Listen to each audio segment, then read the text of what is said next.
नमस्कार मेरे प्यारे साथियों, विजेता ग्लोबल स्टडीज में आप लोगों का बहुत बहुत स्वागत है।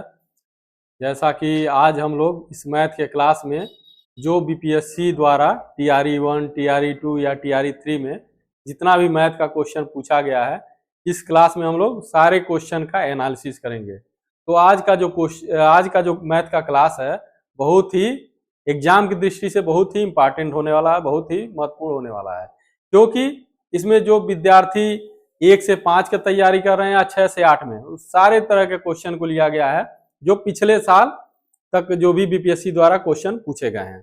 तो बहुत ही महत्वपूर्ण क्लास है। तो आइए हम लोग देखते हैं किस प्रकार के क्वेश्चन आए हुए हैं, उन पे हम लोग पूरा विस्तृत एनालिसिस करेंगे। ठीक है, तो आइए देखते हैं। जैसा कि यहाँ पे आप लोग देख सकते हैं, हमारा पहला क्वेश्चन है जो टीआरई 3.0 में आया हुआ क्वेश्चन है। ठीक है, अभी जस्ट जो पहले एग्जाम हुआ था, री एग्जाम। तो इसमें पहला क्वेश्चन क्या कह रहा है, एक आयत का क्षेत्रफल 30 वर्ग सेंटीमीटर है और परिमाप 26 सेंटीमीटर है। तो यहाँ दो चीज दिया हुआ आप लोग देख सकते हैं, एक तो क्षेत्रफल दिया हुआ है, दूसरा परिमाप। तो क्या पूछ रहा है, आयत की लंबाई। तो जैसा कि आपको पता होगा, आयत का क्षेत्रफल क्या होता है, आयत का जो क्षेत्रफल होता है क्या होता है, लंबाई गुणे चौड़ाई। परिमाप क्या होता है, परिमाप होता है हमारा 2 ब्रैकेट में लंबाई धन चौड़ाई। ठीक, तो दो चीज दिया हुआ, लंबाई हमको निकालना है। तो आइए हम लोग इसको सॉल्व करते हैं, देखते हैं। तो पहले हम लोग देखेंगे क्या, आयत का जो क्षेत्रफल है, आयत का जो क्षेत्रफल है कितना है, 30। तो क्षेत्रफल का क्या फार्मूला है, लंबाई गुणे चौड़ाई इक्वल टू 30।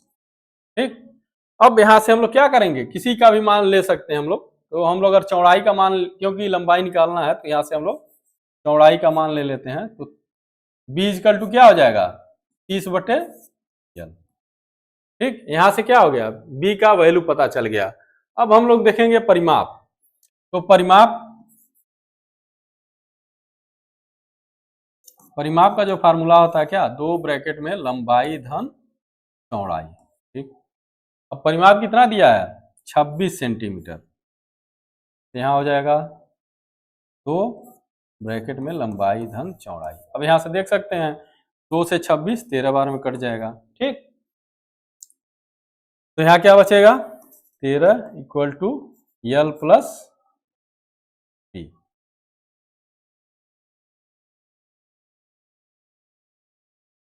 अब हम क्या करेंगे, यहाँ पे b का वैल्यू रख देंगे, जो b का मान कितना आया होगा, 30/l।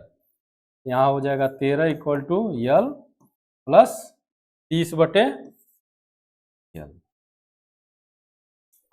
अब इसको हम लोग सॉल्व करेंगे तो क्या होगा, यहाँ हो जाएगा, देखिए l square plus 30/l equal to 13। अब जब इसको हम लोग सॉल्व करेंगे तो यहाँ हो जाएगा l square plus 30 equal to 13l, इधर 3 गुणा हो जाएगा। ठीक, अब इसको हम लोग एक पास कर लेते हैं, द्विघात समीकरण के रूप में आ जाएगा। अब तो इधर आएगा लेफ्ट साइड में तो माइनस हो जाएगा, प्लस है तो प्लस 30 इक्वल टू 0। ठीक, अब एक ऐसा समीकरण हो गया, एक द्विघात समीकरण हो गया। तब द्विघात समीकरण को सॉल्व करने का नियम आप लोगों को पता होगा, जो लास्ट वाला पद है उसका हम लोग गुणनखंड करते हैं, लेकिन उससे पहले जो साइन है, जैसे यहाँ प्लस है तो उसको भी ध्यान रखा जाता है। तो हम लोग 30 का ऐसा गुणनखंड लेंगे जिसको प्लस करने पे क्या आ जाए, 13 आ जाए। तो हम लोग ऐसे ही करेंगे, तो ये हो जाएगा क्या, l स्क्वायर माइनस,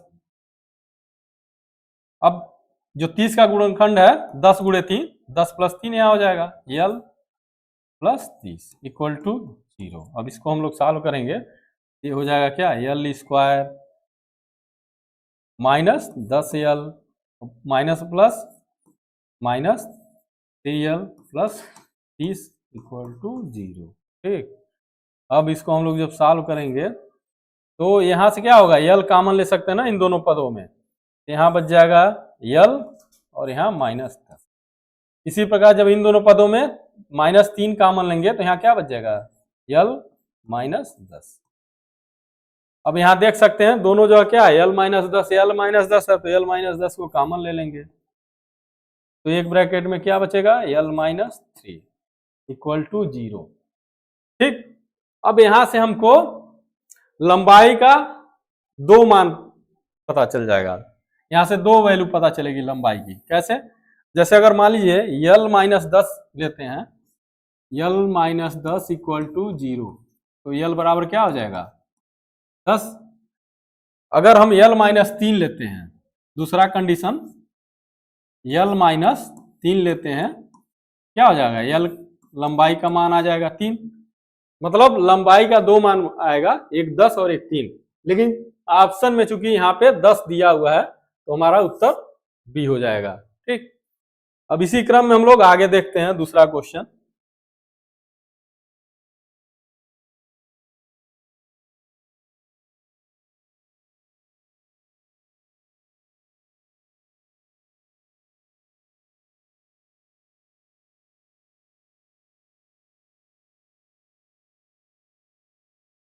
अब यहाँ आप लोग देख सकते हैं जो दूसरा क्वेश्चन हमारा वो भी टीआरई 3.0 में आया हुआ क्वेश्चन है। अब दूसरा क्वेश्चन क्या कह रहा है? उस वृत्ताकार मैदान का व्यास की लंबाई ज्ञात करिए जिसका क्षेत्रफल 8 मीटर त्रिज्या वाले वृत्त के क्षेत्रफल और 36 पाई वर्ग मीटर वाले त्रिभुज के क्षेत्रफल के योग के बराबर है। मतलब वृत्ताकार मैदान का जो क्षेत्रफल है वो क्या है? वो 8 मीटर त्रिज्याकार के वृत्त के क्षेत्रफल और त्रिभुज के क्षेत्रफल के योग के बराबर है। तो यहाँ पे हम लोग एक कंडीशन दिया हुआ है, इसको लिख लेते हैं। इसमें क्या कह रहा है? 8 मीटर त्रिज्या वाले एक वृत्त के 8 मीटर त्रिज्या वाले जो वृत्त का एरिया है, वृत्त का एरिया प्लस त्रिभुज का, जो यहाँ पे त्रिभुज का एरिया है, दोनों के योग के बराबर है। त्रिभुज का एरिया किसके बराबर है? वृत्ताकार मैदान के एरिया के बराबर। वृत्ताकार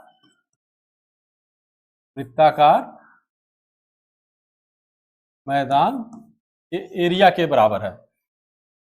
अब जब वृत्त का क्षेत्रफल कैसे निकालते हैं हम लोग? उसका क्या फार्मूला होता है? जो वृत्त का क्षेत्रफल होता है उसका फार्मूला क्या होता है? पाई आर स्क्वायर। सेम हम लोग यहाँ क्या करेंगे? अप्लाई कर देंगे।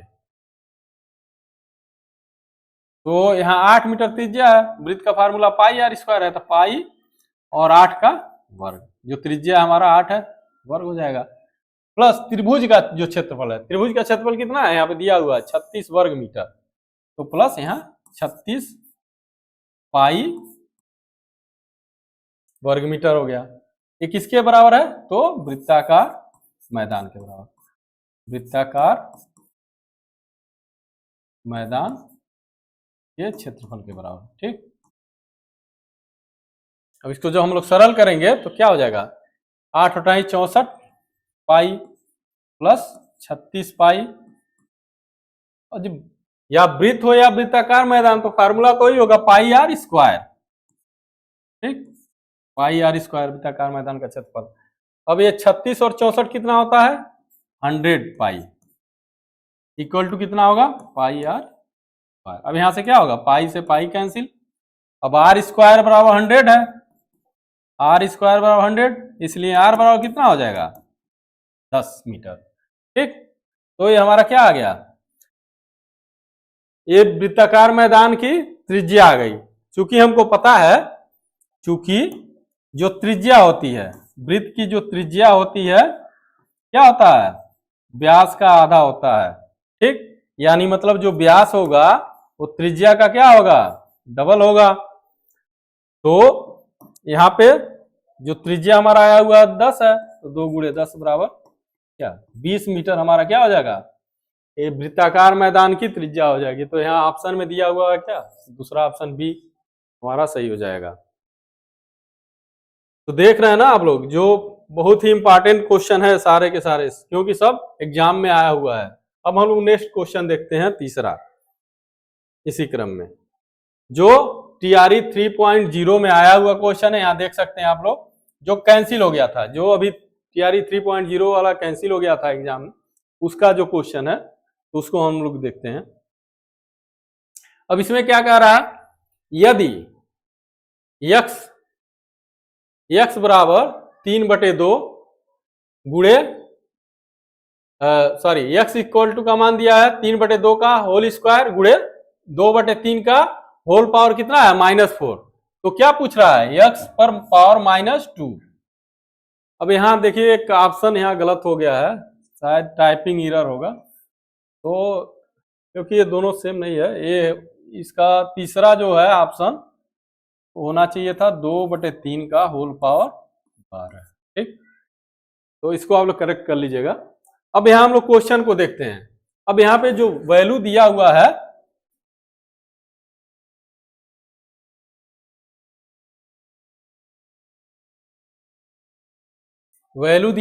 x का कितना दिया हुआ है, x इक्वल टू दिया हुआ है 3/2 का होल स्क्वायर इंटू गुणा 2/3 का पावर -4। ये दिया हुआ है क्वेश्चन में, तो हम लोग सॉल्व करते हैं।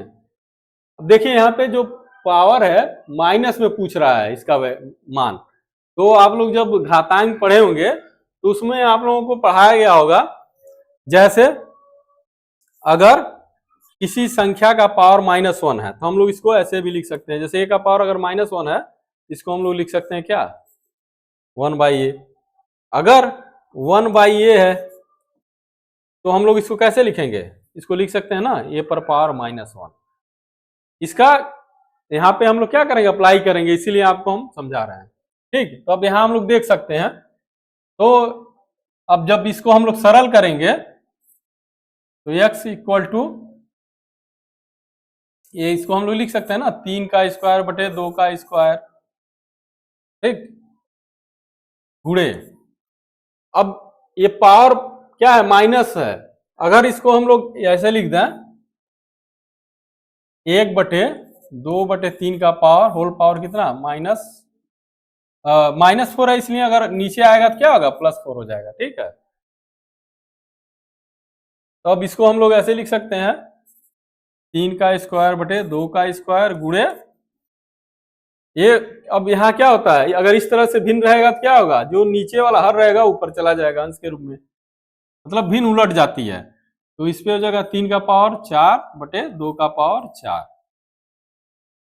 अब हमको पता है जब बेस संख्या आधार संख्या समान होगी तो पावर क्या होता है प्लस हो जाता है, तो यहाँ हो जाएगा क्या, हम लोग लिख सकते हैं इसको क्या 3 पर पावर 2 + 4 बटे 2 का पावर 2 + 4, तो ये हो जाएगा क्या 3 का पावर 6 बटे 2 का पावर 6, या इसको हम लोग ऐसे भी लिख सकते हैं 3/2 का पावर 6। लेकिन ये किसका वैल्यू आया, अभी ये x की वैल्यू आई है, लेकिन लाना क्या हमको x पर पावर -2 का वैल्यू। तो अब हम लोग अगर x बराबर है 3/2 का पावर 6, तो हम लोग अगर इसको 1/x अगर लिखते हैं 1/x, तो ये भी ऐसे लिखना पड़ेगा हमको, तो ये हो जाएगा क्या 1/3/2 का पावर होल पावर 6। ठीक, ऐसे लिख सकते हैं हम लोग। अब यहाँ क्या होगा, अब यहाँ भिन्न उलट जाती है, हमको पता है, तो इसको हम लोग लिख सकते हैं कैसे 1/x इक्वल टू, इसको ऐसे लिख सकते हैं 2/3 का होल पावर 6। क्यों, क्योंकि जब भी हमको पता है x मतलब 1 अगर भिन्न कोई रहेगा इस तरह से तो क्या होता है हर वाला अंश में जाएगा, अंश वाला हर में आ जाएगा, भिन्न उलट जाती है। अब हम लोग इसको ऐसे लिख सकते हैं। अब यहाँ पे अगर हम लोग दोनों तरफ से स्क्वायर कर दें तो इधर क्या हो जाएगा 1/x स्क्वायर, अगर इधर स्क्वायर करेंगे तो क्या हो जाएगा, मतलब 2/3 का पावर पहले से 6 है और इसका फिर होल स्क्वायर कर देंगे, तो यहां हो जाएगा क्या 1/x स्क्वायर इक्वल टू ये हो जाएगा क्या 2/3 का होल पावर 12। ठीक, अब चूंकि पता है हमको अगर 1/x स्क्वायर है, x स्क्वायर ऊपर ले जाएंगे तो क्या हो जाएगा पावर ऋणात्मक हो जाएगा, यहाँ हो जाएगा x पर पावर -2, ये हो जाएगा हमारा क्या 2/3 का होल पावर 12, क्योंकि यही पूछ रहा था हमसे क्वेश्चन में। तो अब हमारा क्या हो गया वैल्यू x पर पावर -2 इक्वल टू 2/3 का पावर होल पावर 12, जो हमारा ऑप्शन नंबर सी में रखा हुआ, सी में दिया हुआ है। ठीक है, इसलिए जो हमारा उत्तर हो जाएगा वो क्या होगा, ऑप्शन सी हो जाएगा करेक्ट आंसर। अब हम लोग नेक्स्ट जो क्वेश्चन देखेंगे जो आया हुआ है, क्वेश्चन नंबर 4, जो टीआरई 3.0 में आया हुआ क्वेश्चन आप लोग देख सकते हैं, जो कैंसिल हुआ है। ठीक, तो इसमें हम लोग चर्चा कर लेते हैं किस तरह का क्वेश्चन है। जैसे चौथा क्वेश्चन है, क्या दिया हुआ है, 1000 रुपया 2 वर्ष के लिए 4% प्रति वर्ष की दर से चक्रवृद्धि ब्याज ज्ञात करना है। मतलब 1000 रुपया 2 वर्ष के लिए 4% वार्षिक ब्याज पे दिया गया है, जिसका हमको चक्रवृद्धि ब्याज ज्ञात करना है। तो चक्रवृद्धि ब्याज का फार्मूला क्या होता है, इसमें क्या करेंगे, सबसे पहले हम लोग मिश्र धन निकालेंगे, क्योंकि यहाँ पे क्वेश्चन में दिया हुआ है मूलधन। मूलधन कितना है, 1000 रुपया। ठीक, और रेट जो दर है हमारा, रेट वो कितना है, 4%। टाइम कितना दिया हुआ है, टाइम दिया हुआ है 2 वर्ष। तो हम लोग सबसे पहले क्या निकालेंगे, चक्रवृद्धि ब्याज निकालने के लिए सबसे पहले हम लोग क्या करेंगे, मिश्र धन निकालेंगे। ए इक्वल टू क्या होता है, पी ब्रैकेट में 1 प्लस R/100, और जो टाइम होता है वो पावर के रूप में हम लोग लिख देते हैं। अब हम लोग मिश्र धन निकाल सकते हैं। मूलधन कितना है, 1000। यहाँ क्या हो जाएगा 1, और रेट जो है हमारा दर है 4 है, 4%/100, और जो टाइम है हमारा कितना है, 2 वर्ष। तो पावर हमारा क्या हो जाएगा इसका, 2। अब इसको जब हम लोग सरल करेंगे तो इसको ऐसे लिख सकते हैं, 1000, आपको पता है इसको जब सॉल्व करेंगे तो ये आ जाएगा 104/100, 104/100 का होल स्क्वायर। ठीक,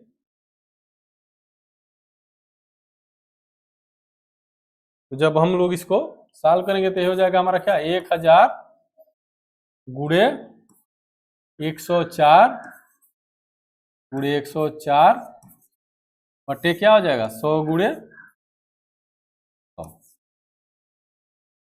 2 जीरो से 2 जीरो कट जाएगा। ठीक, 1 जीरो से ये कट जाएगा। अब जब 104 में 104 का गुणा करेंगे तो कितना आएगा, यहां हम लोग करके देख सकते हैं, 104 गुणे 104, तो 4 चौक को 16, 4 एकने 4,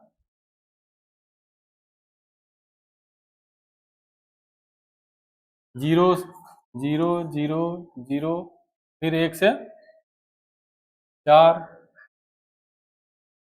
0 1, ये हो जाएगा कितना, 16 8 10, 10,816। ये आ जाएगा हमारा कितना, 10,816/10। ये कितना हो जाएगा हमारा, ये हो जाएगा, हम लोग इसको ऐसे लिख सकते हैं 1081.6, क्योंकि बटे में 10 है तो इसको इसे लिखेंगे। ये हमारा क्या है, कितना रुपया, मतलब 1081.6 रुपया हमारा क्या आ गया, ये मिश्र धन आ गया। अब चक्रवृद्धि ब्याज का फार्मूला क्या होता है, चक्रवृद्धि ब्याज बराबर क्या होता है, मिश्र धन माइनस मूलधन। ठीक, तो मिश्र धन हमारा ये हो गया माइनस मूलधन। अब मिश्र धन कितना आ गया है, 1081.6 माइनस मूलधन कितना हमारा, 1000 रुपया। ठीक है, मूलधन हमारा 1000 रुपया है। तो जो हमारा ब्याज आएगा कितना आएगा, अब 1081 से माइनस करेंगे क्या आएगा, 81.6 रुपया। ये हमारा क्या हो जाएगा, यही हमारा चक्रवृद्धि ब्याज हो जाएगा। ठीक, अब चूंकि ऑप्शन में इसमें कोई दिया नहीं हुआ है तो इसका मतलब हमारा जो सही उत्तर होगा इनमें से कोई नहीं। ठीक है, क्योंकि हमारा जो उत्तर आएगा 81.6 आएगा, 6 रुपया, जो इस ऑप्शन में नहीं है, इसलिए हमारा उत्तर ई हो जाएगा, इनमें से कोई नहीं। तो इसी क्रम में हम लोग देखते हैं जो नेक्स्ट क्वेश्चन आया हुआ है एग्जाम में। क्वेश्चन नंबर 5, ये भी आप लोग देख सकते हैं टीआरई 3.0 में जो कैंसिल हो चुका है एग्जाम, उसमें पूछा गया क्वेश्चन है, तो इसको हम लोग सॉल्व कर लेते हैं। देखिए क्वेश्चन बहुत टफ नहीं आता है, क्वेश्चन इसी तरह का आता है, थोड़ा सा लैंग्वेज घुमा फिरा के देता है, तो बहुत ज्यादा घबराने की जरूरत नहीं है, क्योंकि अभी आप जो भी देखे हैं बहुत इजीली आप लोग सॉल्व कर सकते हैं। इसी प्रकार जो हमारा 5वां क्वेश्चन है, इसमें देखिए क्या कह रहा है, एक नियमित बहुभुज जिसके प्रत्येक बाह्य कोण की माप 45 डिग्री हो, तो बहुभुज की भुजाओं की संख्या ज्ञात करिए। तो बहुत ही इजी क्वेश्चन है। जैसा कि सबको आप लोगों को पता होगा, बहुभुज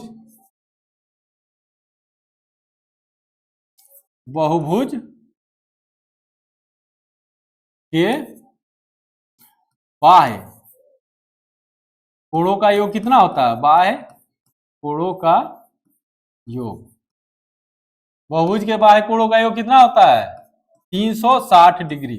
ठीक है, वो कोई भी बहुभुज हो, ठीक है, पंचभुज हो, खष्टभुज हो, अष्टभुज हो, 10 भुज हो, कोई भी भुज हो, बहुभुज के बाह्य कोणों का योग कितना होता है, 360 डिग्री होता है। अब चूंकि यहां क्वेश्चन में दिया हुआ है प्रत्येक बाह्य कोण, मतलब एक बाह्य कोण का माप दिया हुआ है, प्रत्येक बाह्य कोण का मान कितना है, 45 डिग्री।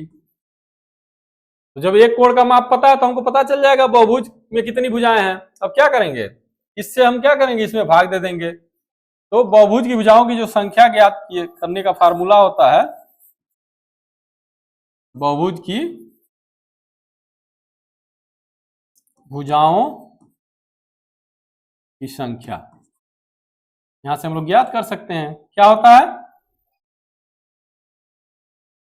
360 डिग्री बटे कोणों की संख्या, मतलब थीटा डिग्री। तो यहाँ पे कितना मान दिया हो, प्रत्येक कोण का मान दिया हुआ है 45 अंश, और हमको पता है कि इसका योग होता है 360 डिग्री, तो हो जाएगा हमारा 360 बटे 45। ठीक, अब जब 45 से 360 में भाग देंगे कितना बार में जाएगा, यहां देख सकते हैं आप लोग, 5 9 45, 5 7 35 और 5 दूना 10 और 9 8 72, कितना आ गया, 8। मतलब ये बहुभुज कैसा होगा, इसकी भुजाएं कितनी आ गई, 8, मतलब ये अष्ट बहुभुज है, अष्ट बहुभुज है। किस प्रकार का बहुभुज है, अष्टभुज, मतलब उसकी भुजाएं कितनी होंगी, 8 हो जाएंगी। तो यहां देख सकते हैं, यहाँ पे ऑप्शन नंबर बी में दिया हुआ है सही उत्तर 8 भुजा होगी। ठीक, तो इसी प्रकार इसी क्रम में हम लोग देखते हैं जो नेक्स्ट क्वेश्चन आया हुआ है उसको, क्वेश्चन नंबर 6।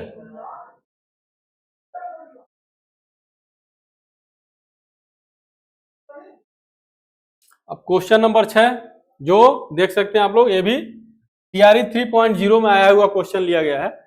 तो क्वेश्चन नंबर 6 में क्या कह रहा है, यहां पे देख सकते हैं, एक घनाकार बर्तन 10 सेंटीमीटर लंबा, 8 सेंटीमीटर चौड़ा और 480 घन सेमी तरल पदार्थ रखने के लिए इसमें कितना ऊंचा बताया जाना चाहिए, मतलब हाइट पूछ रहा है।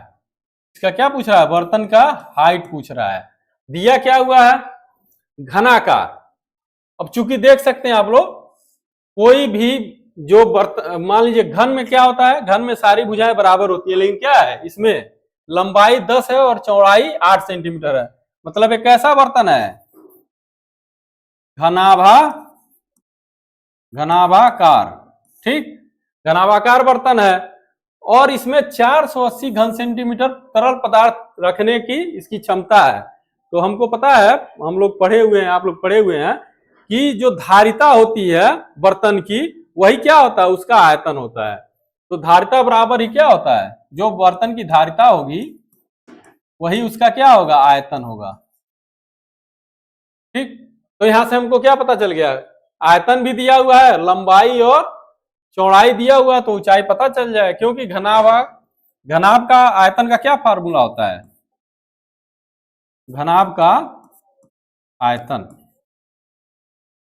का क्या फार्मूला होता है, लंबाई गुणे चौड़ाई गुणे ऊंचाई। ठीक, तो लंबाई गुणे चौड़ाई गुणे ऊंचाई। अब यहां दिया हुआ धारिता मतलब आयतन दिया हुआ है कितना, 480 घन सेंटीमीटर, और लंबाई कितना दिया हुआ है 10 सेंटीमीटर, और चौड़ाई कितना है 8 सेंटीमीटर। ऊंचाई ज्ञात करना है, यहाँ पे ऊंचाई यहाँ पे बताना है, ऊंचाई हम एच मान लेते हैं। अब यहां से एक जीरो खत्म, 8 से जब भाग करेंगे तो कितना बार में जाएगा, 6 बार में, तो ऊंचाई कितना आ जाएगा हमारा 6 सेंटीमीटर। ठीक, तो बहुत ही इजी क्वेश्चन था।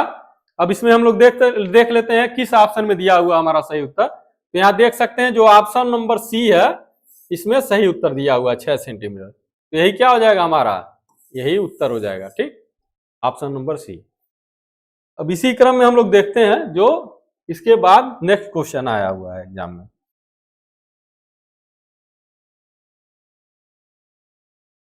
क्वेश्चन नंबर 7,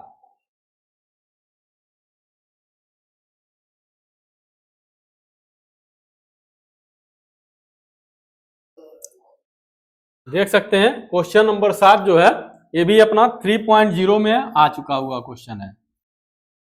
तो ये क्लास बहुत ही महत्वपूर्ण है आज की वाली, तो इसको ज्यादा से ज्यादा अपने साथियों तक आप लोग शेयर करिए जिससे सबका फायदा हो, जितने भी बच्चे एग्जाम में तैयारी कर रहे हैं बीपीएससी का। अब यहाँ पे देख सकते हैं 7वां क्वेश्चन क्या कह रहा है, किसी संख्या का 4 गुना, ठीक, 60 से उतना ही कम है जितना कि उसका 7 गुना कितना 61 से अधिक है। क्या कह रहा है, तो पहले बात तो हमको संख्या पता नहीं है, तो क्या करेंगे हम यहाँ लोग, जब हम लोग सॉल्व करेंगे तो लिखेंगे क्या,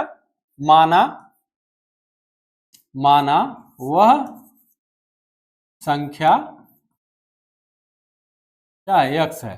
ठीक, क्योंकि संख्या पता नहीं है तो सबसे पहले हम लोग क्या करेंगे, संख्या को मान लेंगे, माना वो संख्या x है। अब क्या कर रहा है, किसी संख्या का 4 गुना, संख्या का 4 गुना मतलब ये हो जाएगा 4x, 60 से उतना ही कम है, ठीक, जितना उसका 7 गुना, तो 60 से कम है, मतलब ये जो संख्या का 4 गुना है वो 60 से कम है, तो क्या करेंगे, इसको 60 में से हम लोग माइनस कर देंगे। ठीक,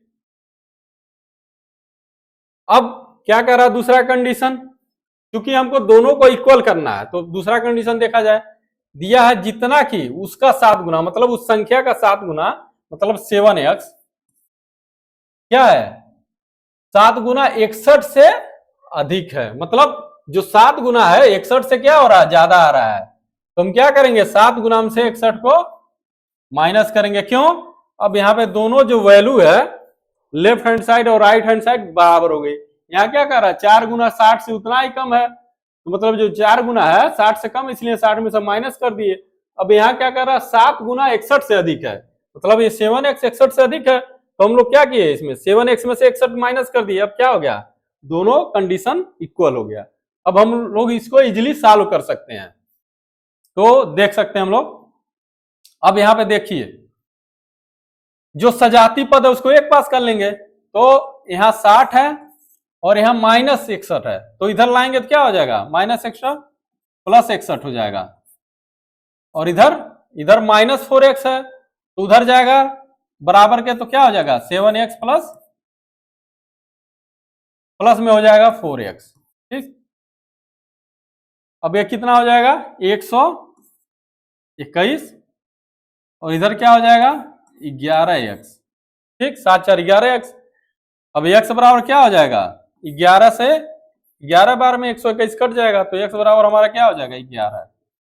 अब चूंकि x का मान आ गया 11, ठीक, तो वह संख्या क्या हो गई, तो संख्या हम क्या माने हैं, संख्या माने हैं x, तो x का मान क्या आ गया 11, इसलिए हमारी संख्या क्या होगी 11 ही होगी।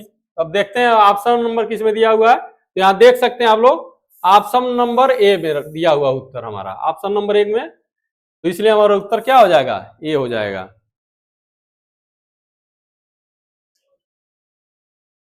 अब हम लोग देखेंगे जो नेक्स्ट क्वेश्चन आया हुआ है एग्जाम में, क्वेश्चन नंबर 8।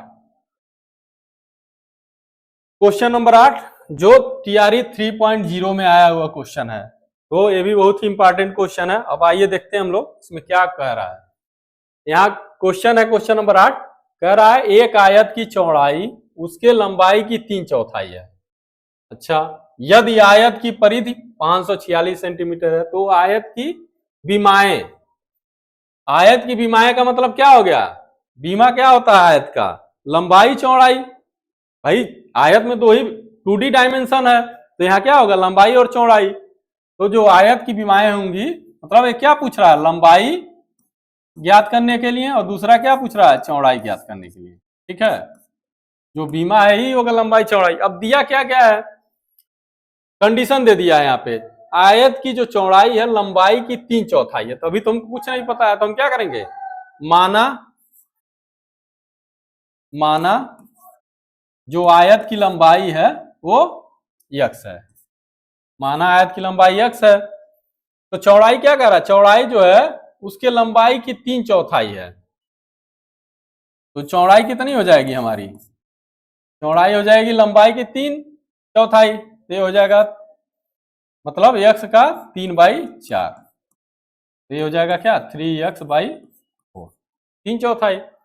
अब यहां से लंबाई चौड़ाई पता चल गया। अब यहाँ पे दिया हुआ है क्या, आयत की परिधि, परिधि या परिमाप सेम होता है। तो आयत का परिमाप का क्या फार्मूला है, अभी हम लोग चर्चा किए थे, आयत का परिमाप क्या होता है, 2 ब्रैकेट में क्या, लंबाई धन चौड़ाई। ठीक, परिमाप दिया हुआ है यहाँ पे 546 सेंटीमीटर, और यहाँ पे लंबाई कितना है हमारा, x माने हुए हैं, और चौड़ाई कितना आ गया हमारा 3x/4। ठीक, अब 2 से देखते हैं कुछ डिवाइड कटने वाला है क्या है, 2 से कट जाएगा, काट लेते हैं, इसको छोटा कर लेते हैं। ये हो जाएगा क्या, 2 दूना 4, 2 सते 14, दुत्याई 6। ठीक, अब इधर बच गया क्या 273 इक्वल टू, अब यहाँ जब एलसीएम लेंगे तो क्या हो जाएगा, 4 और 1 का 4, यहाँ ऊपर हो जाएगा 4x + 3x/4।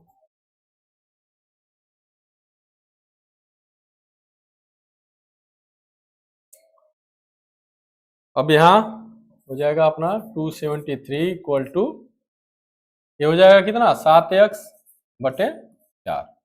अब 7 से कटने वाला है क्या, 7 चौको 28, 7 त्रिकी 21, 7 9 63। ठीक है, 7 से कट जाएगा, तो 7 त्रिकी 21, शेष कितना बचा 6, 7 9 63, 39। तो x बराबर क्या हो जाएगा 39 × 4, क्या आएगा 4 9 36, और 4 3 12 3 15, 4 9 36 को 6, 4 3 12 15 6। तो x का मान कितना आ गया 156, 156 क्या सेंटीमीटर। अब x हमारा क्या है लंबाई, इसलिए आयत की लंबाई क्या हो जाएगी 156 सेंटीमीटर। अब चौड़ाई क्या है, चौड़ाई का मान हम लोग निकाल सकते हैं। तो चौड़ाई क्या है, मतलब लंबाई का 3/4, तो चौड़ाई क्या है हमारा 3x/4, तो x का मान रख देंगे यहाँ पे, तो 3x का मान कितना आ गया 156/4। अब इसको जब सरल करेंगे हम लोग तो 4 तिहाई 12, 4 तिहाई 12 3, और 4 9 36, तो ये कितना हो जाएगा 9 त्रिकी 27, 3 त्रिकी 9 2 11, 117। अब यहाँ चौड़ाई कितना आ गया हमारा 117 सेंटीमीटर, और लंबाई कितना आ गया 156 सेंटीमीटर। तो हम लोग देखेंगे किस ऑप्शन में दिया हुआ है, तो संभवतः यहाँ ऑप्शन में किसी भी ऑप्शन में नहीं दिया हुआ है। ठीक, तो क्योंकि यहाँ देख सकते हैं यहाँ 150 117 है, जो उत्तर हमारा नहीं है। दूसरा ऑप्शन 153 120 है, वो भी, ये भी गलत है। तीसरा ऑप्शन 156 तो है लेकिन 110 दे रहा है, इसलिए ये भी गलत है। इसका मतलब क्या है, हमारा ऑप्शन क्या होगा, ई, इनमें से कोई नहीं। ये वाला उत्तर हमारा क्या हो जाएगा, सही हो जाएगा। ठीक, तो इसी क्रम में जो हमारा नेक्स्ट क्वेश्चन है उसको हम लोग देखते हैं।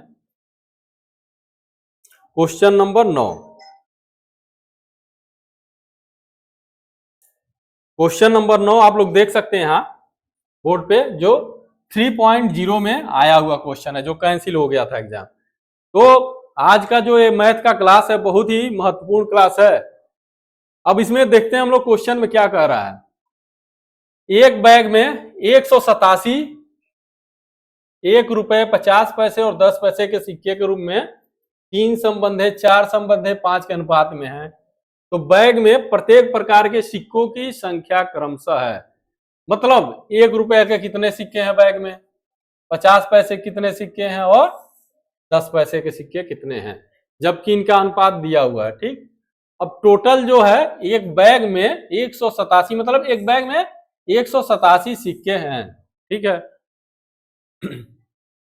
तो हम लोग यहां देख सकते हैं ना, अब अनुपात दिया हुआ है सबका। अब यहां देखिए, यहां क्या है, यहां रुपए में दिया है या पैसे में दिया है, तो सबको क्या करेंगे, पहले हम पैसे से रुपए में कन्वर्ट कर लेंगे। ठीक, अब जैसे 50 पैसे को रुपए में लिखना होगा तो क्या करेंगे, इसको लिख सकते हैं 50/100 लिख सकते हैं ना। तो ये हो जाएगा क्या, 1/2, इसका मान हो जाएगा 1/2 क्या, रुपया। ये रुपया में हो गया। इसी प्रकार 10 पैसे को भी कन्वर्ट कर लेते हैं हम, 10 पैसे को। तो जब 10 पैसों को कन्वर्ट करेंगे तो क्या हो जाएगा, 10/100, क्योंकि हमको पता है ₹1 में 100 पैसा होता है, इसलिए 100 से भाग दे देंगे। तो 10 दहा में 100, ये हो जाएगा हमारा क्या, 1/10 रुपया। ठीक, अब कुल जो सिक्कों की संख्या बैग में कितना है, टोटल 187, 187। अब यहाँ पे क्रमशः जो दिया हुआ है, ₹1 का कितना है, 3 अनुपात में है। 50 पैसे का जो सिक्का है वो 4 अनुपात में है, और 10 पैसे का सिक्का कितने हैं, 5 के अनुपात में है। तो हम लोग लिख सकते हैं, अब जैसे यहाँ पे डायरेक्ट हम सॉल्व कर रहे हैं इसको, तो ये हो जाएगा ₹1 का सिक्का कितना है, 3 के अनुपात में। ठीक, क्योंकि कुल सिक्कों की संख्या है टोटल 187, इसलिए हम लोग क्या करेंगे, पूरा प्लस कर लेंगे। अब 50 पैसे के कितने सिक्के हैं, जो 4 के अनुपात में है। 50 पैसे को हम लोग क्या लिखे, 1/2। अभी सॉल्व किए थे, यहाँ से 50 पैसे को 1/2 के रुपए में लिख लिए हैं। कितना है, ये हो गया 4 के अनुपात में है। प्लस तीसरा जो है हमारा 50 पैसा, सॉरी 10 पैसा। अब 10 पैसे को हम लोग रुपए में कन्वर्ट किए, कितना, 1/10, 1/10।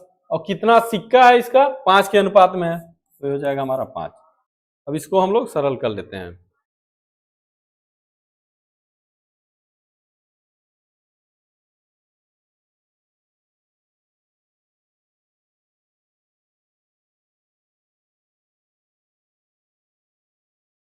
क्योंकि ये अनुपात में दिया हुआ है, इसलिए हम लोग इसको क्या लिख सकते हैं, 3x, 4x और ये 5x। ठीक, तो ये हो जाएगा हमारा क्या, 187 इक्वल टू, यहाँ हो जाएगा 3x प्लस 2x प्लस 1/,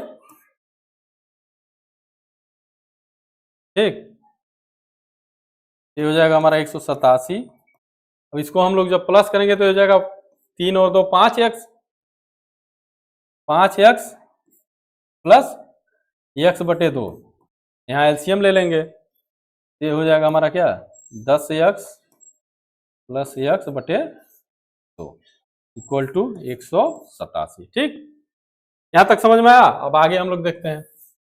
और जब 187 में 2 का गुणा करेंगे कितना हो जाएगा, 7 दूना 14, 2 8 16, 1 17, 2 1 2 1 3। इधर कितना हो जाएगा, 11x। x बराबर निकाल लेंगे तो क्या हो जाएगा, 376/11। 11 से जब भाग देंगे कितना बार में जाएगा, 11 तिया 33। ठीक, शेष बच गया कितना, यहाँ शेष बचेगा 33, 3 बच गया, 4 बच गया, 11 चौको 44, 44, अब कितना बच गया 2, 11 11 11,